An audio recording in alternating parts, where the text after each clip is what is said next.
अब इंडिया या फिर इंडिया की फॉरेन मिनिस्टर्स कितना भी चिल्ला चिल्ला कर कह लें कि इसका कोई भी फ़र्क इंडिया पे नहीं पड़ रहा है, तो इसका फ़र्क पड़ता है इंडिया में। प्राइम मिनिस्टर ने खुद आकर बोला है कि हमको लॉकडाउन जैसी कंडीशंस के लिए रेडी रहना चाहिए, आगे फ्यूचर में कुछ भी हो सकता है इस वॉर के अंदर। इसलिए हमें तैयार रहना होगा, हमें एकजुट रहना होगा। हम कोरोना के समय भी एकजुटता से ऐसी चुनौतियों का सामना कर चुके हैं। अब हमें फिर से उसी तरह तैयार रहने की आवश्यकता है। शॉर्टेज बनी है, ये रातों रात तो बनी नहीं है, ये इस वॉर का इम्पैक्ट है। हम कितना भी कह लें कि वॉर से इंडिया को फ़र्क नहीं पड़ता, लेकिन पड़ता है। आज के टाइम पर जब अमेरिका और इजराइल मिलकर ईरान पे अटैक कर रहे हैं, ईरान रिटेलिएट कर रहा है, अमेरिका इजराइल के ऊपर अटैक कर रहा है, उनके प्लेन्स को मार कर गिरा रहा है, उनकी रडार टेक्निक्स हर चीज़ को काउंटर कर रहा है। अमेरिका और इजराइल के साथ साथ ईरान गल्फ़ कंट्री पर भी अटैक कर रहा है, और इस वॉर का बहुत बड़ा इम्पैक्ट देखने को मिला है एशियन कंट्रीज़ के ऊपर। फॉर एग्जांपल इंडिया में एलपीजी और ऑयल की शॉर्टेज, इतनी सारी मुसीबतों के बीच आखिर वो कौन सी कंट्री है जो कॉर्नर में बैठी हुई है और हंस रही है चाय पीते पीते, और ये बोल रही है कि पूरी दुनिया लड़ती रहे, हम अपनी डेवलपमेंट की ओर चले जा रहे हैं और हमें रोकने वाला इस टाइम कोई नहीं है।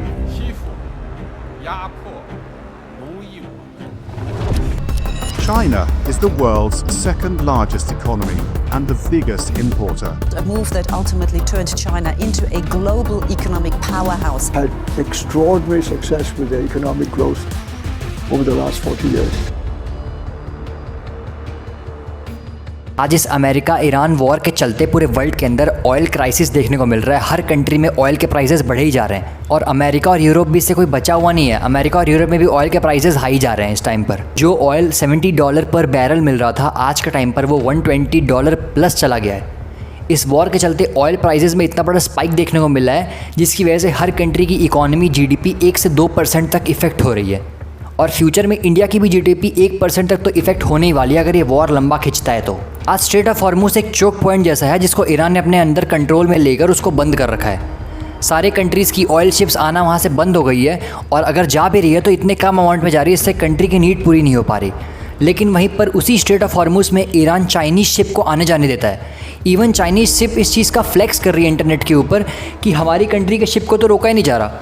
अब इसका बहुत बड़ा रीज़न है क्योंकि चाइना जो है ईरान का 90% ऑयल खुद परचेज़ कर लेता है, वो भी कैश पे, मतलब कैश में पेमेंट होती है, और 90% ऑयल ईरान का चाइना ही खरीद लेता है।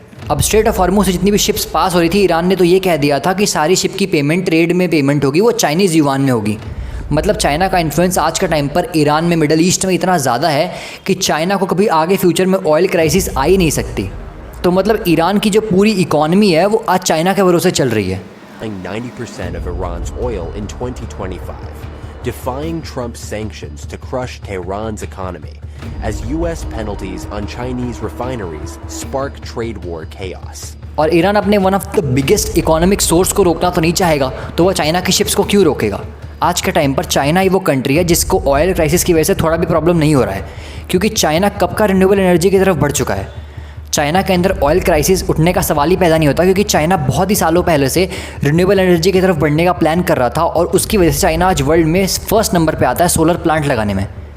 चाइना आज वर्ल्ड में फर्स्ट नंबर पे आता है विंड मिल के थ्रू इलेक्ट्रिसिटी जनरेट करने में। चाइना आज फर्स्ट नंबर में आता है बैटरीज प्रोड्यूस करने में। चाइना आज फर्स्ट नंबर में आता है ईवीज प्रोड्यूस करने में। चाइना आज फर्स्ट नंबर पे आता है कोई भी टेक इंडस्ट्री के अंदर। आज के टाइम पर चाइना 80% सोलर पैनल प्रोड्यूस करता है ग्लोबली। आज के टाइम पर चाइना 70% से ज़्यादा बैटरीज प्रोड्यूस करता है ग्लोबली। आज के टाइम पर चाइना रिन्यूएबल एनर्जी का सबसे बड़ा हब है पूरे वर्ल्ड के अंदर। चाइना की जो ईवी पॉलिसी है, जिसके ऊपर टैरिफ मार रखे थे यूरोपियन कंट्रीज़ ने, फॉर एग्जांपल फ्रांस, कनाडा, ये सब भी अब थोड़े सॉफ्ट हो रहे हैं चाइना की तरफ, और उन्होंने उस सैंक्शंस को कम कर दिया, उस टैरिफ्स को कम कर दिया, और अब चाइना के साथ ईवी डील साइन कर रहे हैं कि आप हमें सस्ती सस्ती ईवी बना के दो ताकि हम भी रिन्यूएबल एनर्जी की तरफ बढ़ सकें। Global markets are now flooded with cheaper Chinese electric cars. And their price is kept artificially low by huge state subsidies. तो शायद चाइना को ये बात बहुत पहले पता चल गई होगी कि आने वाले फ्यूचर के अंदर अगर हमें नेशनल सिक्योरिटी देखनी है एनर्जी के थ्रू, तो रिन्यूएबल एनर्जी में शिफ्ट करना पड़ेगा, क्योंकि क्रूड ऑयल और पेट्रोल बहुत दिन तक नहीं चलने वाला। अब ऐसा तो है नहीं कि चाइना ऑयल का यूज़ नहीं करता, जबकि चाइना वर्ल्ड का बिगेस्ट ऑयल इम्पोर्टर है। उसके बाद भी चाइना ने फ्यूचर के लिए प्लान कर रखा था, और आज के टाइम पर चाइना के अंदर 3 से 4 महीने का क्रूड ऑयल स्टोर है उनके रिजर्व्स के अंदर। 1.2 बिलियन बैरल्स पड़े हुए चाइना के पास क्रूड ऑयल के उनके रिजर्व्स के अंदर कि चाइना को आने वाले 3 से 4 महीनों में कोई प्रॉब्लम होने वाली ही नहीं है। अगर लास्ट ईयर की चाइनीज़ सेल्स रिपोर्ट माने तो चाइना ने last year 50% EV car sale की थी, जिनको पेट्रोल की ज़रूरत ही नहीं है, वो इलेक्ट्रिसिटी पे चलती हैं। मतलब चाइना की डिपेंडेंसी नहीं है इस क्रूड ऑयल और पेट्रोल के ऊपर इतनी ज़्यादा, उसके बाद भी उसके पास रिजर्व पड़ा हुआ है और वो रिन्यूएबल एनर्जी में भी बहुत बड़ा प्लेयर बन चुका है। Green, here's an electric moped, another green one, another green one. The point is that for most countries, EV is seen as the future of driving, but for China, the future has arrived. तो China इस war को secretly कई साल पहले से ही जीतता आ रहा है, हमें आज इस वॉर के टाइम पे वो हाईलाइट होते हुए दिख रहा है। तो आइए देखते हैं कि अमेरिका इस वॉर को आखिर हार कैसे रहा है। आज का टाइम पर अमेरिका इस वॉर के अंदर डेली अपना $1 बिलियन का एक्सपेंस कर रहा है। उसके $1 बिलियन हर दिन खर्च हो रहे हैं इस वॉर के चलते। फॉर एग्जाम्पल, आज जो ईरान का शहीद ड्रोन है जो कि $50,000 के आसपास बन जाता है, अमेरिका को उसको काउंटर करने के लिए $4 मिलियन की एक मिसाइल यूज़ करनी पड़ती है। मतलब $50,000 के एक ड्रोन को काउंटर करने के लिए आपको $4 मिलियन की मिसाइल यूज़ करनी पड़ रही है। क्योंकि इस चीज़ में मेरी मैथ्स तो बिल्कुल भी काम नहीं कर रही, मेरा ब्रेन भी काम नहीं कर रहा कि अमेरिका को कितना लॉस हो रहा है इस वॉर के अंदर। और अमेरिका के थ्रू पास्ट में लिए गए कुछ डिसीजंस की वजह से भी आज पूरी वर्ल्ड अमेरिका से मुंह मोड़ कर खड़ी है। फॉर एग्जांपल, वेनेजुएला पे अटैक हो गया, ईरान के सुप्रीम लीडर को असैसिनेट करवाना हो गया, सारी कंट्रीज़ के ऊपर टैरिफ मारना हो गया, सैंक्शन मारने हो गए, रशिया से वॉर हो गई, ये कोल्ड वॉर टाइप में। उन सब चीज़ों की वजह से सारी कंट्रीज़ इस टाइम अमेरिका से मुँह मोड़े खड़ी है। कोई भी इस वॉर के अंदर खुद आकर अमेरिका की हेल्प नहीं कर रहा है। अमेरिकन डॉलर को भी इम्पैक्ट हो सकता है फ्यूचर के अंदर, क्योंकि ब्रिक्स ने भी अपनी करेंसी लॉन्च कर दी है। चाइना भी अपना खुद का एक UPI मॉडल लॉन्च कर चुका है जो पूरे वर्ल्ड में 185 कंट्रीज़ ने एक्सेप्ट कर लिया है। मतलब डी-डॉलराइजेशन, डॉलर की पावर गिराने में भी चाइना 1% भी पीछे नहीं है। तो ये सारे पॉइंट्स जो मैंने आपको बताए हैं, ये सारे के सारे पॉइंट्स चाइना को और स्ट्रेंथन ही कर रहे हैं, वो चाइना की पावर को बढ़ा रहे हैं। क्योंकि अमेरिका का वीक होना आज के टाइम पर चाइना और रशिया का स्ट्रॉन्ग होने के बराबर है।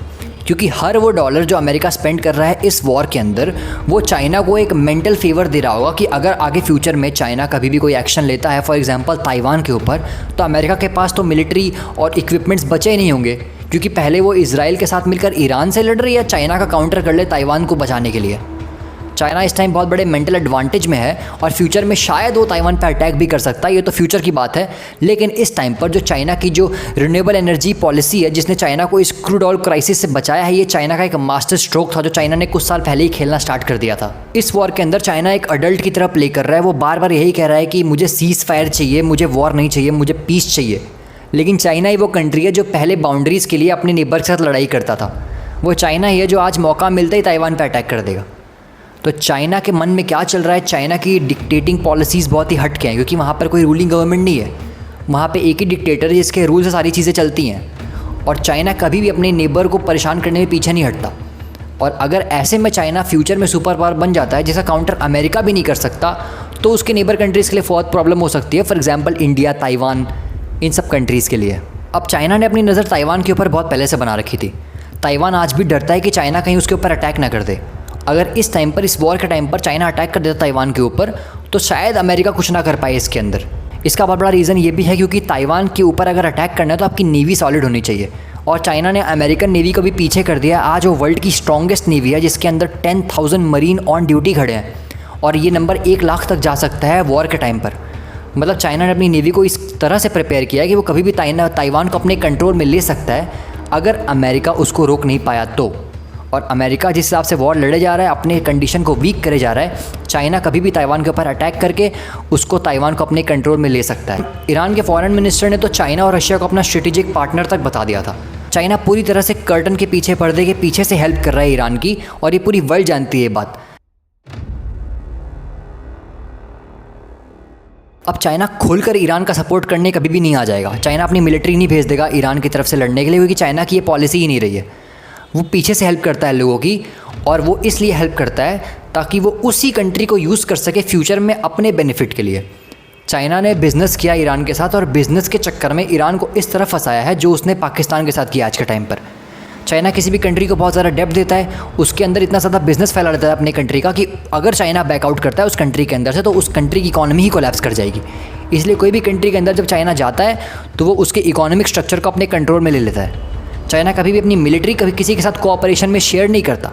ये उसकी पॉलिसी नहीं रही है, वो बिजनेस के थ्रू किसी कंट्री को रूल करना चाहता है। ऐसी मोर इन्फॉर्मेटिव वीडियोस के लिए चैनल को सब्सक्राइब कर दो। मिलते हैं नेक्स्ट वीडियो में।